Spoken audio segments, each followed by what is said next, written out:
In fashion के बारे में बात करती है और सबका मनोबल बढ़ाती है। अगले दृश्य में हम कातिया और कमांडर को बात करते हुए देखते हैं। दोनों एक दूसरे की ओर आकर्षित लगते हैं, लेकिन अपनी भावनाओं का इजहार नहीं करते।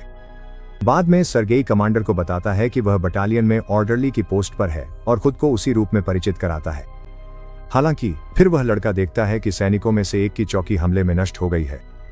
कमांडर उसे सिखाता है कि मृत सैनिक को सम्मान देने के लिए टोपी उतारनी चाहिए। अगले दिन वह कमांडर से जिद करता है कि उसे कोई मिशन दिया जाए और उसे सैनिकों के बीच पत्र बांटने का काम सौंपा जाता है। वह अपना काम कुशलता से पूरा करता है और यहाँ तक कि सैनिकों को अपने लिए नाचने के लिए भी मना लेता है। अगले दिन सर्गेई अपनी दूरबीन लेकर बेस से थोड़ा दूर चला जाता है। जब वह उससे खेल रहा होता है तो उसे एक भूसे के ढेर के अंदर से किसी की टांग हिलती हुई दिखाई देती है। वह तेजी से बटालियन के पास लौटता है और सैनिकों को अपनी खोज के बारे में बताता है। सैनिकों को शक होता है, लेकिन वे फिर भी लड़के के साथ जाते हैं। जब वे भूसे के ढेर के पास पहुंचते हैं तो वे सतर्क हो जाते हैं जब देखते हैं कि 2 जर्मन जासूस उसके नीचे छिपे हुए हैं। जासूसों को गिरफ्तार कर लिया जाता है और बच्चे की बुद्धिमत्ता की सराहना की जाती है।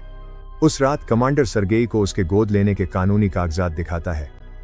अब वह आधिकारिक रूप से बच्चे का पिता बन गया है। सर्गेई को कमांडर की कात्या के प्रति भावनाओं का पता है, इसलिए उसकी दयालुता का बदला चुकाने के लिए वह उसे कात्या के पास ले जाता है ताकि वह अपने दिल की बात कह सके। लेकिन दोनों उसे किसी और आदमी से बात करते हुए देखते हैं और गलतफहमी में मान लेते हैं कि वह किसी और में दिलचस्पी रखती है। जर्मनों द्वारा बेस पर फिर से हमला किया जाता है।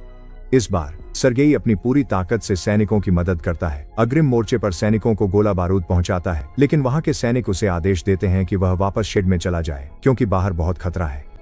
जब वह शेड में आता है तो देखता है कि कमांडर और बाकी लोग घबराए हुए हैं क्योंकि फोन